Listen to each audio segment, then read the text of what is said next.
تم اقرار کرتے ہو کہ اللہ اور ہر چیز کا مالک ہے. اس کے کیا معنی؟ اس کے معنی یہ ہیں کہ تمہاری جان تمہاری اپنی نہیں، خدا کی ملک ہے. تمہارے ہاتھ اپنے نہیں، تمہاری آنکھیں اور تمہارے کان اور تمہارے جسم کا کوئی عضو تمہارا اپنا نہیں.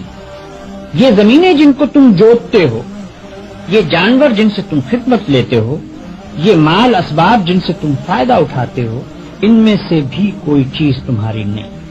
ہر چیز خدا کی ملک ہے اور خدا کی طرف سے عطیے کے طور پر تمہیں ملی.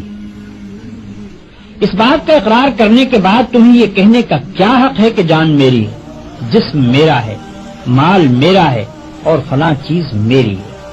دوسرے کو مالک کہنا اور پھر اس کی چیز کو اپنی قرار دینا بالکل ایک لغو بات ہے.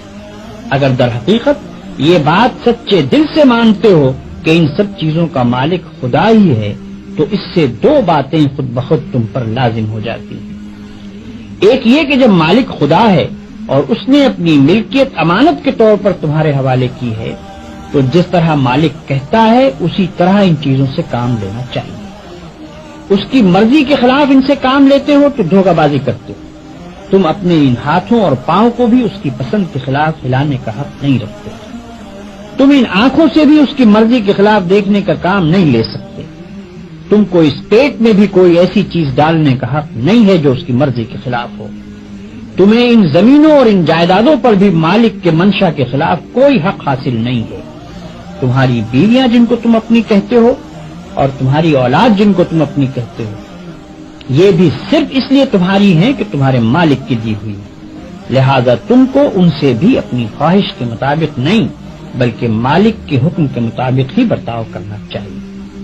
اگر اس کے خلاف کرو گے تو تمہاری حیثیت غاصب کی ہوگی. جس طرح دوسرے کی زمین پر قبضہ کرنے والے کو تم کہتے ہو کہ وہ بے ایمان ہے، اسی طرح اگر خدا کی دی ہوئی چیزوں کو تم اپنا سمجھ کر اپنی مرضی کے مطابق استعمال کرو گے یا خدا کے سوا کسی اور کی مرضی کے مطابق ان سے کام لوگے تو وہی بے ایمانی کا الزام تم پر بھی آئے گا. اگر مالک کی مرضی کے مطابق کام کرنے میں کوئی نقصان ہوتا ہے تو ہوا کرے. جان جاتی ہے تو جائے، ہاتھ پاؤں ٹوٹتے ہیں تو ٹوٹیں، اولاد کا نقصان ہوتا ہے تو ہو، مال و جائیداد برباد ہو تو ہوا کرے. تمہیں کیوں غم ہو؟ جس کی چیز ہے وہی اگر نقصان پسند کرتا ہو تو اس کو حق ہے